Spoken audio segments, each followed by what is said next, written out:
नमस्कार दोस्तों, आज मैं आपके सामने फिर एक नया पॉइंट लेकर के हाजिर हुआ हूँ। आज हम बात करेंगे स्पीकिंग पॉइंट में हाउ टू का मतलब होता है दोस्तों, हमेशा याद रखना, जानना या न जानना, आना या ना आना। जब किसी भी पॉइंट का आना या ना आना, जानना ना जानना आए तब हमको हाउ टू का यूज़ करना, और हाउ टू के बाद ही हमको याद रखना वर्ब की फर्स्ट फॉर्म का ही प्रयोग करना है। एक चीज़ और देख लेते हैं। इन वाक्यों में काम को करने के ढंग या तरीके का बोध होता है। हमेशा रखना, जब इस टाइप के वाक्य आएंगे तो ऐसे वाक्यों में काम का करने का तरीका या ढंग के बारे में बातें बताई जाएंगी। सेंटेंस देख लेते हैं। वह चाय बनाना जानती है। अब देखो, जानती है प्रेजेंट इंडेफिनिट का सेंटेंस है, तो सी नोज, वह जानती है। इसमें एस या ई एस इसलिए आया क्योंकि आपका ये प्रेजेंट इंडेफिनिट है, इसलिए यहाँ पर हमने एस ई एस देख लिया। उसके बाद में आपको हाउ टू उसके बाद मेक टी।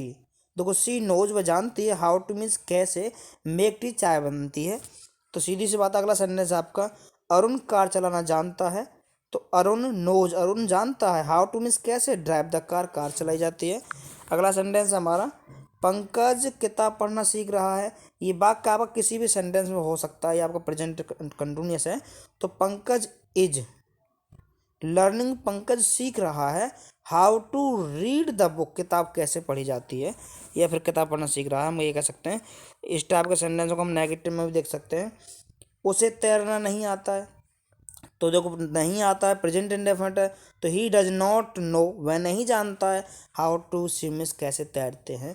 अगला वाक्य है जी, अध्यापकों पर अंग्रेजी पढ़ानी नहीं आती थी। तो द टीचर्स में अध्यापकों पर डिड नॉट पास्ट इंडेफिनिट आती थी, ये आपका पास्ट इंडेफिनिट है, इसलिए यहाँ पर हम ये कह सकते हैं कि डिड नॉट का यूज इसलिए हुआ। नो, ये वर्ग फर्स्ट फॉर्म आएगा। उसके बाद हाउ टू टीच इंग्लिश, कि अंग्रेजी कैसे पढ़ाते हैं। तो दोस्तों, हमेशा याद रखना, इस टाइप के सेंटेंस हमें ज़्यादातर स्पीकिंग में काम आते हैं, और हम कैसे बोलेंगे हमें हमेशा ट्राई करनी चाहिए कि कैसे बोलना है, कैसे पढ़ना है। तो हाउ टू का यूज आपको वेरी इंपॉर्टेंट है हमेशा याद करने के लिए और बोलने के लिए। हाउ टू स्पीक, कैसे बोल सकते हैं, ठीक है ना। तो मैं ये कह सकता हूँ, तुम्हें दौड़ लगानी आती है, इसका मतलब तुम जो यू नो, तुम जानते हो हाउ टू रन, कैसे दौड़ते हैं। तुम्हें किताब पढ़नी आती है, यू नो, तुम जानते हो how to read the book, की किताब कैसे पढ़ते हैं। इस तरीके से हमें हमेशा ही अपने रेगुलर यूज में लाने चाहिए। और दोस्तों, उम्मीद करूँगा कि आपको ये वीडियो ज़रूर पसंद आएगी, और हाँ, अगर पसंद आए तो लाइक और शेयर करना ना भूलें।